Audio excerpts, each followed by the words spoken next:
I think one of the most difficult things I've had as a mentor to a lot of people is in a situation where I have to really walk on eggshells to mentor them because they're so easily wounded. I think one of the best things you could ever give your mentor is an unhurtable heart. In other words, I know your heart well enough that when you communicate with me, give it to me straight. But I want you to give it to me straight, because if you have to dance in order to communicate with me to avoid me being wounded, I'm probably never gonna get the message I need to get.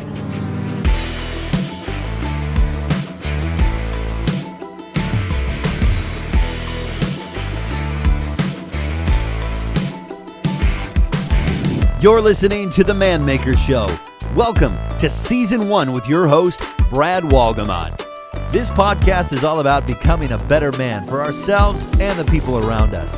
So if you enjoy this episode, whether you're on your way to work or mowing the lawn, make sure to share this with somebody, like, and subscribe. Well, I hope you're ready, because here we go.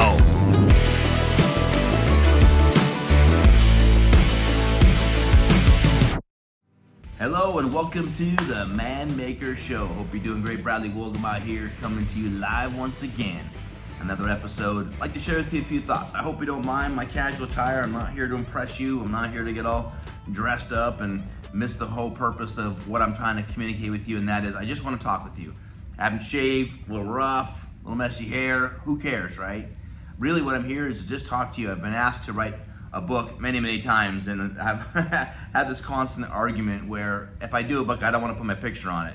And all the publishers are like, you got to put your picture on it. I'm like, it's not about me. And he's like, well, your readers want to know what you look like. I go, do they? I've never read a book in my life going, I wonder what this guy looks like.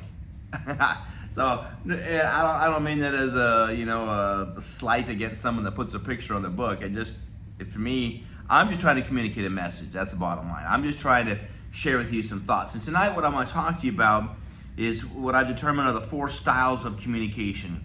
And if you know anything about me, everything kind of runs in 3s and 4s and 5s. I'm a high school graduate. I'm a simple person. I learn things. I compartmentalize things this way. So I don't claim to know it all. But these are the 4 styles that I've recognized. And I'm sure a lot of you guys have read the personality tree and understand the 4 different personalities. And you've done some of the tests where you're an eagle, or you're a dog, or you're a whatever, or they're melancholy, or you're choleric, or you're whatever, right? There's a lot of different ways to go through these things, and I'll probably talk about some of the qualities of being choleric and sanguine and phlegmatic in a variety of ways. But what I'm going to talk tonight about is something that I think is a real challenge in our country, and that is with this whole PC movement, this politically correct movement. And what it's done is it's kind of bound us as men about being able to communicate, because nobody wants to be a bully, right? A bully thing is a bad deal. It's painful, it's hurtful. Nobody wants to do it. Nobody wants to be considered a bully. And so as a result, we kind of back so far off that our message gets watered down to a point where it doesn't really make any sense. And so we end up taking on a personality style that probably is not really our personality style at all, but in fear of offending people. And that's really a problem. And as I said, I think in one of my earlier messages, some of my message is going to offend you, but some of that is going to have to be on you. And that as a man, we're going to have to hear things that we don't like. We're going to have to receive messages that are hurtful. We're going to have to deal with that. That's part of being a man, is being stronger, not being offended. It's one of these things, like, I think I talked before, but people say, yeah, you make me mad. No, that's impossible. You either get mad or you don't get mad, but no one makes you get mad. You just get mad. You decide to react in a way that sounds like anger. So when it comes to communication, I think there's 4 styles. 3 of them, in my opinion, don't work. Only one of them really works.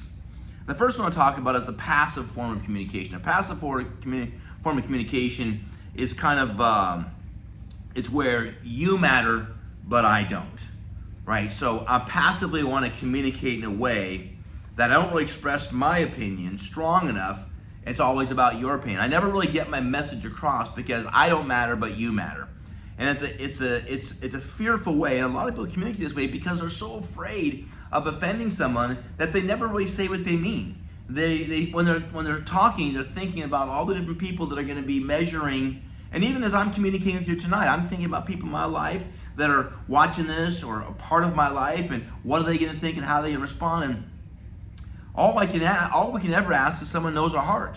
And if you know my heart, well, then you'll know that I'm never intending to offend anybody, right? If someone says a message, I got a message a little while back, and it was from a dear friend of mine, and the message kind of caught me off guard. I'm like, whoa. But I knew their heart well enough to know that they didn't mean what I was interpreting. So you pick up the phone, you have a conversation and say, hey, I got this message, I want to get some clarification on it. And they were like, oh, I was wondering if that was going to bug you. And I'm like, yeah, well, what's up? And we talked through it, and it was exactly as I thought. It was to make a point on something that mattered, but it wasn't meant as an offense in any way. It was just a form of communication to make a point. And if I had taken offense to that, if I had taken it personally, well then, that's on me. At the same time, I wouldn't want a communicator to be so afraid that in their communication as a passive communicator that they can never say what they want in fear of me overreacting. I think one of the most difficult things I've had as a mentor to a lot of people is in a situation where I have to really walk on eggshells to mentor them because they're so easily wounded. I think one of the best things you could ever give your mentor is an unhurtable heart. In other words, I know your heart well enough that when you communicate with me, give it to me straight. And I'll talk about 4 styles of leadership communication another time.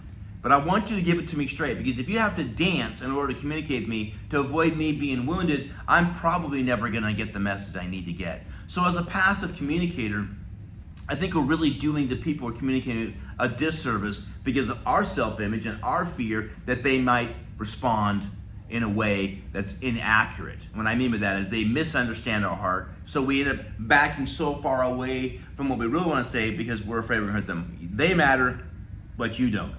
Now on the other side of that pendulum is the aggressive communication style or communicator. Aggressive basically means I matter, you don't. I'm going to say what the heck I want, and you can just suck it up. You can just deal with it. And they're oftentimes rude. They're cold-hearted. They say things that may be true, but it dies in the delivery. They say things that might make an impact, but it was so cruelly presented that there was no opportunity for someone in a powerful way to accept that as counsel and make adjustments. It was just insulting. And we've seen that, and I think unfortunately because men have a history of doing this, we've overreacted to the point where most people now are passive, or they're in the third category, which I'll talk about in a minute. Without a doubt, aggressive communication is not effective. Sometimes it's needed. If you're a military commander, or if you're a captain on a ball field and people need to be told exactly what to do because that's your job, well, that's a different situation. If you're a shift manager and you're in safety and you see something being done, you can't be passive. You can't be passive aggressive. You have to be very aggressive and say, look, we don't have time to discuss how, why, what. You just need to follow orders right now because it's important. And we as men need to be able to take that, and we also need to be able to communicate that way because in times of emergency, we have to be aggressive. But most of the time, an aggressive communication just puts people on the defense. And so they never hear your heart and never hear your message because they're wounded because of the aggressive nature of your communication, and that's ineffective. The third form of communication is the most deceptive form of communication, and that's the passive-aggressive communicator. The passive-aggressive communicator is, I matter, no, you matter. Well, I matter, no, but you matter. Well, I matter, no, you matter. And it goes back and forth, and really what it is, it's a very tricky way of communicating, trying to get people to agree with you, but never stating that it's your desire. You can't keep pushing and hinting, and which I think hinting is known as the most cowardly form of leadership, right? You throw things out there in a group, but you really are thinking of a specific person, and so you say something knowing it's a dart in their heart, but you're saying it like to a group. That's cowardly. If there's a big issue, get the rifle out, have a straight, direct communication, and go back and forth. Don't use a crowd as a method to dilute something that you know is going to be taken directly by another human being. Be careful. If you got an issue, don't make it a group issue. And a passive-aggressive communicator, Danny Silk calls them chocolate dragons, right? They look delicious on the outside. Everybody thinks they're great, but behind the scenes, they're just a freaking dragon devouring things. It happens in relationships. There's oftentimes a passive-aggressive communicator where everybody thinks that person's just a sweetheart, just an amazingly nice human being, but their spouse knows the deceptiveness of their method of communication, and it's very hurtful. It's you say things in a way that no one could ever say you said something wrong, but it's in a manipulative way that the person that's actually receiving the message knows you're actually digging me while you're giving me a hug. It's like hugging me with a knife. Passive aggressive is brutal. We all have to watch it, because if you are a passive person and you want to be a little more aggressive, you're going to come across passive aggressive. If you're aggressive and you want to come across a little more passive, you're going to come across passive aggressive. That's just the middle ground. But unfortunately, it's deceptive, it's hurtful, it's dishonest, it's manipulative. If you got something that's hard and strong that needs to be said, do it directly to that individual. If it doesn't, then make a group issue. And that's where the fourth style of communication really comes into play. And I'll just call it assertive. Assertive is where you matter and I matter. You matter and I matter. In fact, you don't matter to me, and I don't matter more than you. We are equals. God's word says there's no respecter of persons, which means that no one is at a higher level than somebody else. And so as an assertive communicator, we're going to talk like two men, or you and your spouse. We're going to communicate in a way that is honorable. We're going to communicate in a way that virtually every part of what we say says, I honor this relationship. I protect this relationship. I'm going to communicate in a way that says you matter, even though it's something that I need to really get across in communication. I'm never going to communicate in a way that says this relationship is up for sale. I'm going to let every quality relationship in my life know that the relationship is not for sale. It matters. It's deep. I hope that every friend I make becomes a best friend. In fact, my brain works like this. When I meet you, you become, and we go through the basic filters of likes and dislikes and commonality. I elevate people to a very high level. I start people at 10, and then you knock yourself down to 1 if you want. People don't like that. Most of the people at a distance keep them as 1 and make them earn themselves to a 10. You do what you want to do. But my style is I'm gonna look at people, I hope, as God does. In fact, I was taught years ago when I was in my real struggles of my life, and someone said, Brad, you can't afford to have a thought about yourself that isn't consistent with God's thought of you. You cannot afford to think differently about yourself than God does. And this is how God sees you: redeemed and loved and forgiven and a son and adopted and a prince and a future king. You can't afford to think of yourself differently. And so when I look at a relationship, I look at the relationship at the highest value. And if someone doesn't want to be my friend, they'll start putting up enough walls, and I'll have to respect their walls. Why? Because those are their walls. Those are their comfort zones. Those are their issues. Not everybody's wide open. Some people have been hurt and burned and lied to and deceived. Some people just don't want to have close friends. We can't force ourselves on anybody. But I really like people. I like having dear friends, especially bros, people that love God, love their family, love life. I search the planet out for those people. There aren't very many, honestly, like that, but that's my thing. So when you learn to be an assertive communicator, you speak your piece, but you speak your piece in a way that honors and protects that relationship. In other words, you never say things that, if that was the only thing you ever said, wouldn't be damaging. Am I saying that right? In other words, if that was the only statement I ever said, and they said, if they held on to that one statement, would that be a damaging statement? I'm never going to make that statement, right? I'm going to communicate in a way that is assertive, but it honors them as a child of God, that honors them as a human being that's going to make mistakes and has made mistakes and will fail and things happen. But my goal is never to attack the person, but to attack the behavior. In other words, I'm going to hate what that person's done, but I'm going to love the human being. I'm going to remind them first and foremost of the truth of their identity, of who they are, and separate the action from the human. Because if the identity gets back and gets right, and they get to a point of solid confidence and solid posture and anchored in love and grace and excellence, then the chances of them repeating that behavior go way down.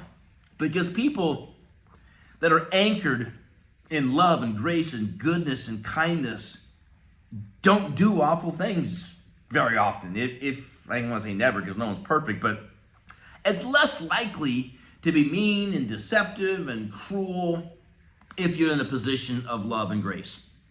But if you're in a position of damage and pain and hurt, well, that's why this statement of hurting people hurt people. So what do I want to do with someone? Do I want to make them feel bad so they cause problems for other people? Do I want to be the source of hurt that causes a person to hurt others? Or can I be part of the person that reverses the process and creates a healing so that they begin to restore themselves as a human being, restore themselves as a leader, restore themselves as a believer, as a bastion of grace and love, so that when they go back out into the world and deal with the challenges of life, they have a new persona, a new identity that creates a new behavior. This is the idea of assertiveness. Assertive means you matter, I matter. I'm going to speak my piece, but my goal is not that you agree with me. My goal is that you know how great you are and how valuable you are. We're going to talk about the behavior. We're going to talk about the issue. We're going to have conversations about it. But most importantly, what needs to be confirmed is you know that you are loved and that you are valuable and that there is a promise over your life. And if there's been mistakes that have been made, well, I believe that every single challenge in our life serves a royal purpose. I believe every challenge that happens, it wasn't put upon us, but we made choices. Now we have an opportunity to grow, change, mature, look at things through a different filter and different perspective, which gives us the opportunity to what? Be greater, to be more compassionate, to suffer with. Who makes the best Alcoholics Anonymous counselors? Recovered alcoholics, right? Why? Because they know the pain.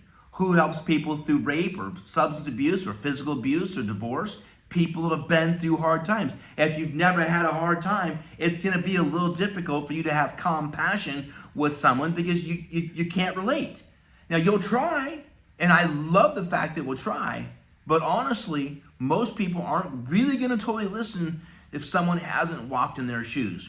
I don't wish upon anybody great challenges, but I do wish upon you when you do that you recognize that the purpose of getting through this is so that you can help other people be great, that you can walk with them and say, I feel you, I understand, but here's the deal. You're amazing, you're great. There's a promise over your life. Let's remove this behavior from your identity and let your identity get so strong that it creates a new behavior. Assertive communication allows you to do this. In passivity, they have to guess. In aggressive, they walk away more damaged. In passive aggressive, they might get it, they might not. They typically walk away confused and going, okay, I guess I kind of suck, but thanks for the love, for the hug. It's one of those very weird things. But assertive is when you're going to talk about the issue, but you're going to talk about the issue separate from the human, the person, the soul. This allows us to go deep in communication to a point where you can clearly explain with your actions, this relationship matters to me. You matter to me. You matter to the kingdom. You matter to God. You matter to me. This relationship is not for sale. This is not one of those conversations that's going to be the relationship is over. This relationship is something that I'm vested into. We're going to have a conversation. We're going to talk about some things, but I love you. And as soon as that communication begins to break down, you anchor back to the truth. I love you. You matter. I value you. You're a great man. You're a great human being. This wasn't great, but you're great.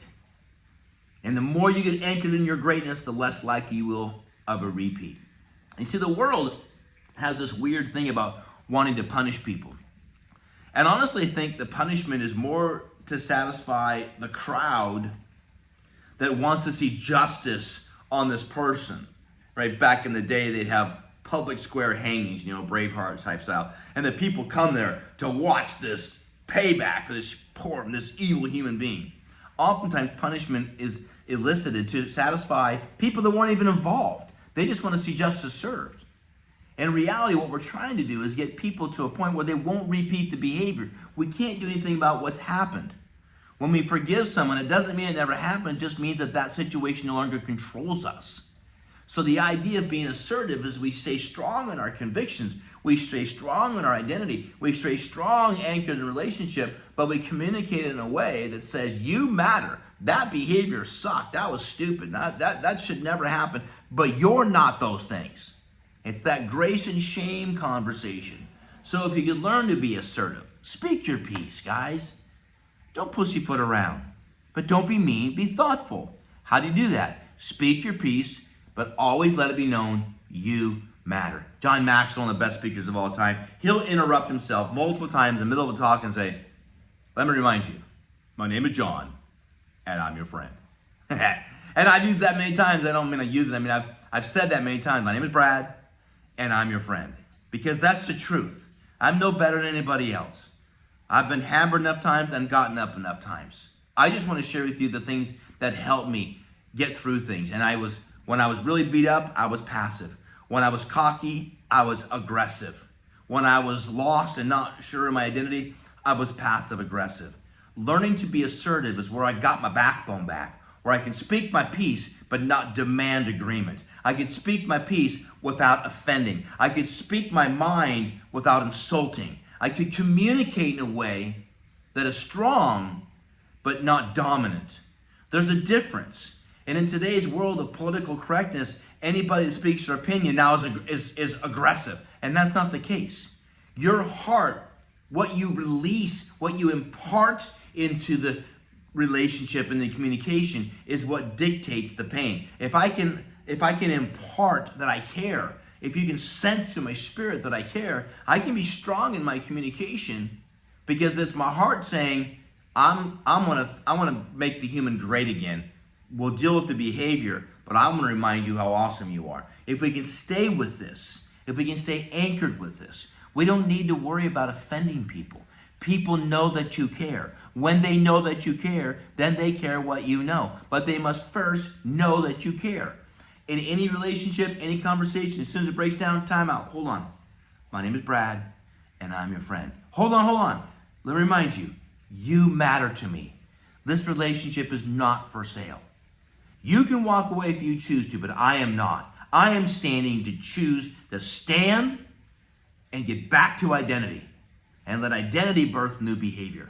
And we move in that position, then this broken communication amongst brothers, this broken communication against husbands and wives, this broken communication about father, son, father, daughter, this broken communication against human being to community. I can't tell you how many people unfriended me in the last 4 years on social media. And I should say how many of Shelly's friends unfriended me on social media because they thought I was aggressive when I was just speaking my opinion. Now, it's possible that my style of communication was aggressive. I don't think so.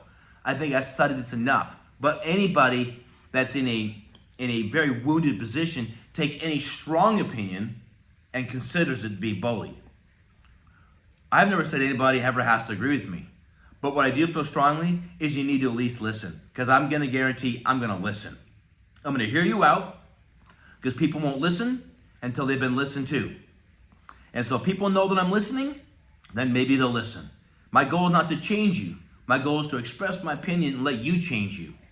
If you change you, it's sustainable. If I change you, it's temporary. We call it false harmony. I'm going to change long enough to get out of this chaos and out of trouble, but my behavior won't shift because I wasn't changed internally in my identity. I just changed my behavior because I'm in trouble. It's the old saying. Someone says, I'm sorry. Are you sorry that you did it, or are you sorry that you got caught? Right? We get back to the behavior. We get back to the source. And I could go down this road for hours, and we have many years to talk about these things, about how relationships end up in these situations. But for tonight, I want to ask you to challenge yourself to become an assertive communicator. Speak your piece, be strong, be bold. Know who you are, know who they are. You're not better, you're never talking down, you're talking the equal. Be strong, be bold, but let them know that you care about them. The relationship matters, it's not for sale. Here's what I think. And then speak your piece, and then listen to their piece. And if you will learn to shed the passive, shed the aggressive, shed the passive aggressive, and move into assertive, I think you'll have a much easier time communicating. You'll be much more respected. You're still going to have some people misunderstanding you because that's part of the price of leadership, of being assertive. There will be people that will still jump to conclusions, but at least you'll know in your heart that your goal is just to help people get back to the truth of their birthright, of their identity, of greatness. Okay? I hope that helps. God bless.